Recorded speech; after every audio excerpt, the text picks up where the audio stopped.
Salut les pros de l'IMO. Allez, c'est reparti pour une nouvelle vidéo. Eh bien aujourd'hui nous allons voir un sujet qui vous préoccupe tous mais qui malheureusement n'est pas apprécié de tous. Eh bien nous allons donc voir la pige immobilière. Dans cette vidéo, eh bien le but c'est de vous augmenter votre réussite en pige et je vois régulièrement des conseillers immobiliers faire plein de petites erreurs. Nous allons donc voir dans cette vidéo les 16 erreurs à éviter absolument. Allez, c'est parti!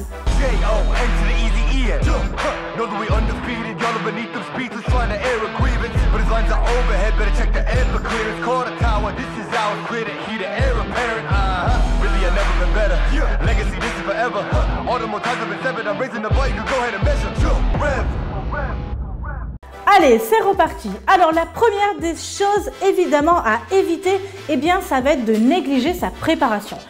Comme tout conseiller immobilier, vous préparez votre rendez-vous vendeur, vous préparez votre rendez-vous avec un acheteur. Et bien là, c'est pareil, il faut préparer votre rendez-vous en pige parce que c'est vraiment important. Il va falloir se préparer pour être dans de bonnes conditions psychologiques et pour évidemment vous éviter le stress. Et ça, on en a vraiment besoin en pige. Donc, vous préparez, ne pas négliger sa préparation, avoir tout le matériel nécessaire. Le deuxième point à éviter absolument, eh bien, ça va être de se présenter au mauvais moment. Quand vous faites une pige téléphonique, si vous vous présentez trop tôt, le vendeur risque de raccrocher. Et si vous vous présentez trop tard, eh bien là, il risque de se sentir en fait floué. Donc, c'est vraiment important de se présenter au bon moment. Quand vous appelez, dans ces cas-là, il suffit simplement au démarrage de demander « Oui, bonjour, je suis madame… Non, il ne faut pas tout de suite donner votre nom, etc. La première des choses qu'il va falloir faire, c'est « Oui, bonjour, je vous appelle, je voudrais savoir si votre maison ou votre appartement est toujours disponible. » Vous attendez la réponse et là, si la réponse est oui ou non, eh bien, ça va vous permettre derrière d'enclencher et de donner « Eh bien voilà, je suis madame X du réseau X et je souhaiterais… » Donc là, vous continuez sur votre rendez-vous avec votre pige. Dans tous les cas, il faut vraiment poser cette première question avant, est-ce que le bien est toujours disponible ou non? Parce que parfois, vous avez des vendeurs qui, dès qu'ils entendent le mot agent immobilier, conseiller immobilier, eh bien tout de suite, ah ben non, ça y est, c'est vendu. Voilà, donc ça vous évitera vraiment de passer à côté de nombreuses piges. Vraiment, présentez-vous au bon moment, pas trop tôt et pas trop tard. Alors le troisième point, eh bien c'est assez simple, il faut vraiment éviter en fait d'hésiter tout simplement. Quand vous êtes au téléphone, eh bien ça s'entend. Donc si vous hésitez, le client va voir que vous n'avez pas beaucoup d'assurance. Et là, dans ces cas-là, eh bien, ça va être la porte ouverte à tout. Il va en tout cas pas se gêner pour vous dire ce qu'il pense et ça va se sentir. Donc parfois, quand vous faites de la pige téléphonique, c'est même pas parfois, c'est toujours, il faut avoir un petit peu de toupet, il faut avoir un petit peu d'entrain pour montrer que vous êtes en pleine confiance. La quatrième erreur à éviter, eh bien, ça va être d'avoir une voix monocorde, une voix vraiment plate. Ça arrive vraiment fréquemment quand je vois des conseillers immobiliers tous les jours. Quand je les entends au téléphone, mais je me dis c'est pas possible, ça manque de peps. Il faut vraiment montrer votre dynamisme, il faut être heureux, content. Alors c'est sûr c'est pas évident parce que la pige en général, on a un peu le ventre noué, mais il faut vraiment montrer de l'enthousiasme quand vous êtes au téléphone parce que les gens ils sont contents, ça s'entend, ça se sent et c'est beaucoup plus agréable d'avoir quelqu'un qui est dynamique au téléphone. La cinquième chose à éviter, eh bien, ça va être de répondre au tac au tac. Un petit peu ce jeu de ping-pong en fin de compte, c'est vraiment ce jeu d'argument contre argument. Surtout, ne rentrez pas là-dedans. C'est pas la peine de dire non, je ne veux pas d'agence, ah oui, mais il faut des agences, etc., etc. Voilà, ne rentrez pas là-dedans.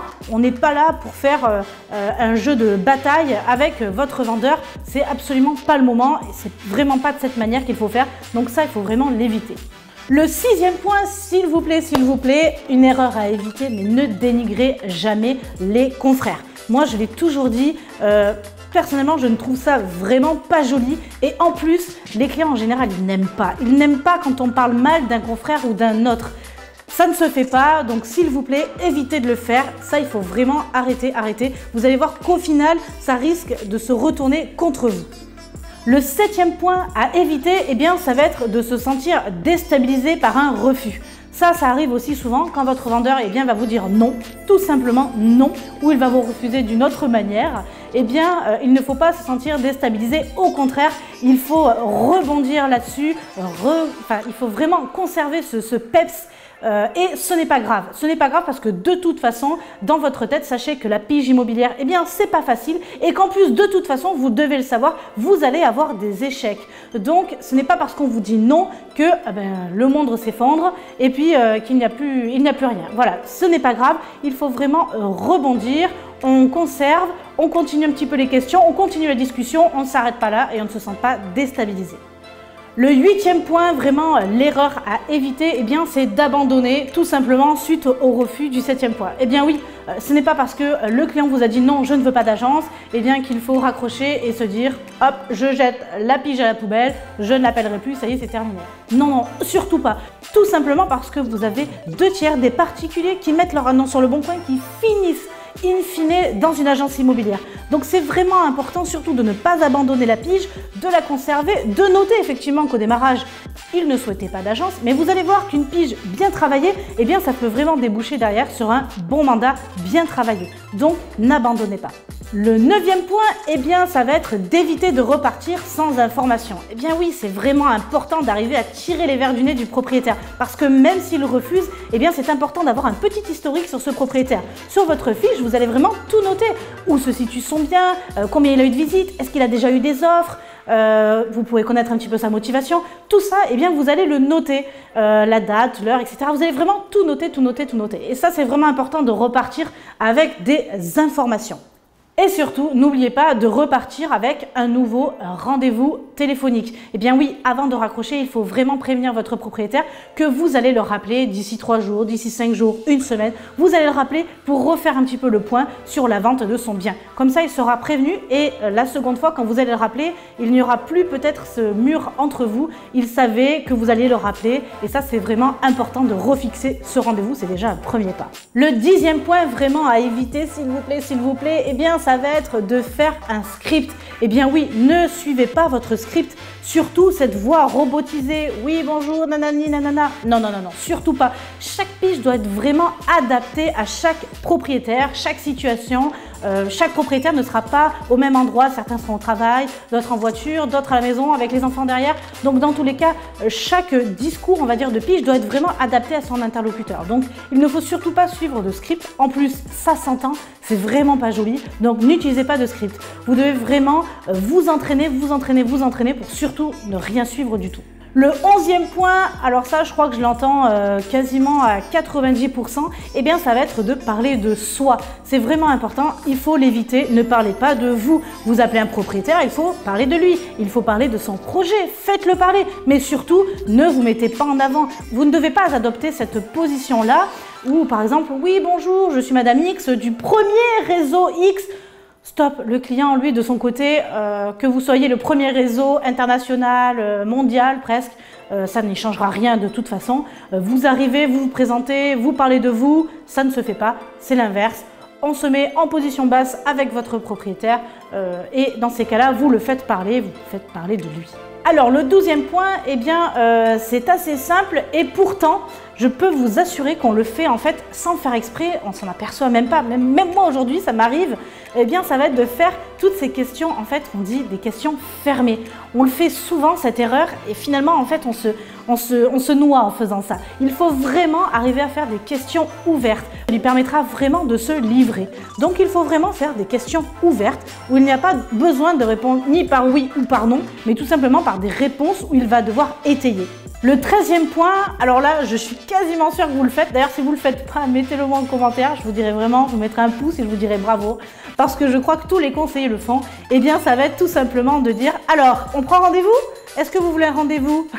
Eh bien, ça va être, là, c'est la porte ouverte au vendeur pour dire oui ou pour dire non. Alors, s'il dit oui, ben, banco, c'est bon pour vous. Par contre, s'il dit non, ben là, vous allez vraiment ramer pour arriver à récupérer un rendez-vous. Donc, encore une fois, on en a parlé tout à l'heure, pas de questions, en fait, compte fermé où on a besoin simplement de dire oui ou non. Ne proposez pas un rendez-vous. Il faut absolument proposer une alternative. Tout simplement, eh bien, écoutez, on va pouvoir enfin faire ce rendez-vous. Je vous propose soit mardi, soit mercredi. Vous voyez, ben là, qu'est-ce qu'il a à répondre le vendeur finalement? À part mardi ou mercredi, il ne va pas vous répondre oui ou non. Donc, c'est vraiment proposer des alternatives et éviter de proposer cette fameuse question. Alors, on prend rendez-vous? La 14e erreur, eh bien tout simplement, ça va être d'oublier de poser les règles. Alors j'espère que vous savez ce que c'est poser les règles. Dans tous les cas, on a fait une vidéo sur comment poser les règles avec son vendeur. En tout cas, il faut vraiment éviter d'oublier ça parce que vous allez voir, vous allez vraiment vous retrouver super mal à la fin de votre, enfin au démarrage surtout de votre rendez-vous si les règles n'ont pas été fixées. Alors les règles, ça va être simple, ça va être les coordonnées évidemment des propriétaires. Ça m'est déjà arrivé de raccrocher, mince j'ai oublié son téléphone, mince j'ai oublié son adresse. Donc voilà, n'oubliez pas les coordonnées du propriétaire, savoir quels sont les décisionnaires, qui c'est qui va finalement signer le mandat et donc vous avez besoin de ces personnes-là pour le rendez-vous. N'oubliez pas de confirmer l'heure, la durée du rendez-vous par exemple. La 15e et avant-dernière erreur, eh bien tout simplement ça va être d'éviter de laisser le vendeur fixer le rendez-vous. Ce n'est pas à lui de le fixer, c'est vraiment à vous tout simplement parce que vous allez faire déjà en fonction de votre agenda et surtout vous allez le fixer rapidement. Alors que le vendeur lui risque de le fixer vraiment dans une date beaucoup plus éloignée. Et de ce fait, vous laissez aussi un peu la porte ouverte au vendeur pour dire en gros, je pose le rendez-vous la semaine prochaine et puis la semaine prochaine, ça me permettra de le rappeler et de lui dire que c'est vendu. Là, vous lui laissez la possibilité de s'échapper. Donc surtout, il faut vraiment poser le rendez-vous le plus rapidement possible. Et ça y est, on est né sur la dernière erreur à éviter et c'est peut-être la plus importante. Eh bien, c'est tout simplement de penser que votre seul moyen de prospection, eh bien, c'est la pige. Alors certes, la pige, il faut continuer. C'est un vrai grenier, on va dire, de propriétaires. Vous avez les coordonnées, les mails, etc. C'est parfait, c'est génial. Même si c'est dur à faire, ça vous permet quand même de rentrer beaucoup de mandats. Mais dans tous les cas, il ne faut surtout pas penser et ne compter que sur la pige téléphonique. Vous devez continuer à prospecter d'autres manières, faire du porte-à-porte, continuer à flyer. Vous devez faire d'autres choses, prospecter par les réseaux sociaux par exemple, mais ne comptez pas que sur la pige parce que c'est vraiment, encore une fois, un métier où il faut avoir une polyvalence au niveau de la prospection pour vraiment arriver à gagner un petit peu de partout. Voilà, j'espère que ces 16 points et 16 erreurs à éviter vont vraiment vous aider pour vos piges téléphoniques. Moi personnellement, la pige téléphonique, c'est vraiment quelque chose que j'aimais beaucoup et j'arrivais vraiment finalement à aimer en prenant tous ces points en compte. Il faut avoir du détachement et il faut prendre en compte ces 16 points pour arriver à avoir une bonne réussite en pige. Dans tous les cas, sachez qu'évidemment, vous aurez des échecs. Il ne faut pas laisser tomber et abandonner. C'est vraiment important de continuer, garder ce dynamisme et ce peps que vous avez en vous. Alors, si vous avez aimé cette vidéo, encore une fois, j'attends un pouce de votre part. J'attends aussi vos commentaires si vous avez d'autres points pour vous à éviter ou si vous arrivez plein de choses, des expériences ou des choses. Eh bien, j'attends toutes vos histoires dans les commentaires et n'hésitez pas à vous abonner à la chaîne et je vous dis à très bientôt. Ciao, ciao!